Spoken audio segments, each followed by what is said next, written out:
क्योंकि ये चुनाव एक अलग तरह का चुनाव होने जा रहा है। आप सब लोगों ने पिछले 4-5 दिन के घटनाक्रम देखे कि पार्टियां किस तरह किसी एक व्यक्ति के साथ क्या करती हैं। मैं तो ये भी नहीं कहता कि मुझे टिकट मिलता या मुझे मिलना चाहिए था। हमारे साथ और भी 4-5 प्रत्याशी या लोकल भी घूम रहे थे जो हमारे क्षेत्र में या सबकी रिश्तेदारियां थी, सबके यहाँ जो जनता के सुख दुख में शामिल रहते थे, उनमें से भी अगर किसी को मिल जाता तो मुझे कोई आपत्ति नहीं थी। लेकिन ऐसे लोगों को बैठा दिया गया यहाँ लाकर जिन्होंने पिछले 25 सालों से इस क्षेत्र में वो कहे ना, गांव में घर नहीं, जंगल में खेत नहीं, और फिर भी सब लोगों ने सर माथे पर बैठाया, फिर भी वो लोग नहीं रुक रहे। तो मेरा आप सब लोगों से सिर्फ यही आग्रह है कि अगर ये चुनाव इस तरह का है, अगर बलिदानी होगी तो मेरी होगी। अगर इस रामगढ़ को छुटकारा दिलाना है दोनों परिवारों से तो वो आपके हाथ है। 33-35 साल से कांग्रेस में बैठा है, 25 साल से ये बैठे हैं, अब इन्होंने अपना परिवार का दूसरा सदस्य लाके यहाँ रख दिया, तो अपने क्षेत्र के लोग कहाँ जाएंगे? यहाँ रामगढ़ में किसी मान्य ऐसा बच्चा नहीं जना जो विधानसभा में पहुंच सके। मैंने आप लोगों से, मैं तो एक गरीब घर का बेटा हूं, किसान का बेटा हूं, तो मैंने हिम्मत की है। लेकिन मैं तो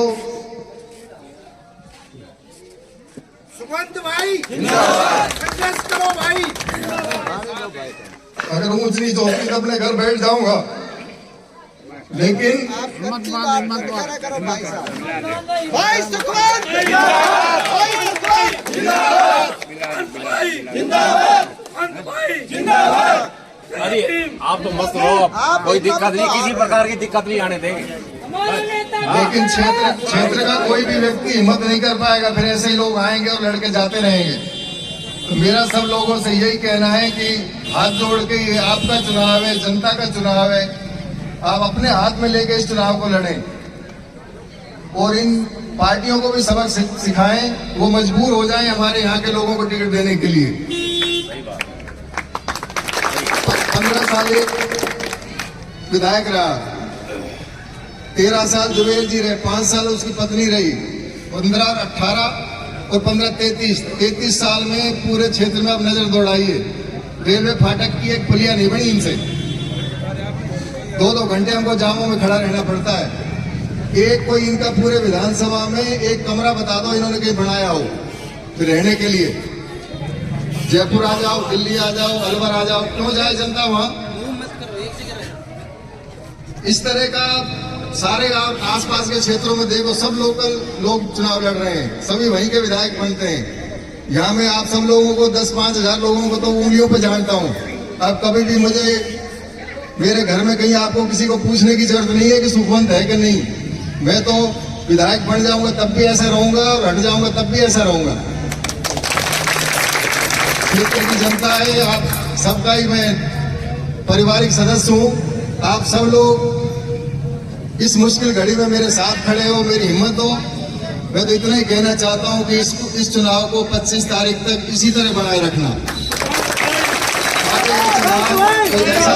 ऐसा दौर नहीं आ जाए कि ये चुनाव धीरे धीरे कमजोर होता जाए। एक इन्होंने पिछले 2 दिन से ये अफवाह फैला रखी है कि सुखवंत तो 9 तारीख को बैठ जाएगा। मैं जहां फोन करता हूं लोग कहते हैं यार तू लड़ेगा कि नहीं लड़ेगा। मैं कह अब भी कोई मुझे सफाई देने की जरूरत है क्या? कल 9 तारीख भी आ जाएगी। खूब बड़े लोगों से फोन करा रहे हैं, अब उन लोगों के फोन आ रहे हैं जिनके घर हम गए थे 4-4 घंटे उन्होंने बैठाए रखा और बात नहीं की, अब वो फोन कर रहे हैं। अभी मेरे साथ कई लोग गाड़ी में थे, इनसे पूछना किन किन के फोन आए। लेकिन आप सब लोगों के आशीर्वाद से मैं आपके बीच खड़ा हूं। चुनाव अपन मजबूती से लड़ेंगे, जनता हमारे साथ है और इन लोगों को जरूर सबक सिखाना है, क्योंकि ये पारिवारिक लोग किसी के भी नहीं है। मैंने इन लोगों की कम सेवा की है क्या? मैं भी पार्टी का एक कार्यकर्ता था। पिछला चुनाव किन परिस्थितियों में मैंने लड़ा और कहां तक पहुंचे, एक सरकार से चुनाव लड़ा। इनकी नैतिक जिम्मेदारी नहीं बनती थी कि एक बार हम इनके साथ तो खड़े हो जाएं। तो इस तरह की बातें राजनीति में नहीं होती, लेकिन अब क्या करें, मजबूरी है। मुझे भी आप सब लोगों के आग्रह पर, आप सब लोगों के विश्वास पर ही मैंने चुनाव लड़ा है। और इस चुनाव को आप पूरे क्षेत्र में आपके जहाँ भी रिश्तेदार हैं, नातेदार हैं, भाई हैं, बहन हैं, मित्रगण हैं, आप सबसे फोन से जाकर संपर्क करें और इस चुनाव को इस तरह बना दें कि वो एक ऐतिहासिक चुनाव बन जाए। मेरा आप सब लोगों से यही आग्रह है कि मैं तो आपके बीच हूँ, 5 साल बाद नहीं अच्छा लगूं तो मुझे कान पकड़ कर कह देना कि तू बैठ जा, तेरे बस की नहीं है, तो मैं अपने घर बैठ जाऊंगा। मैं इनसे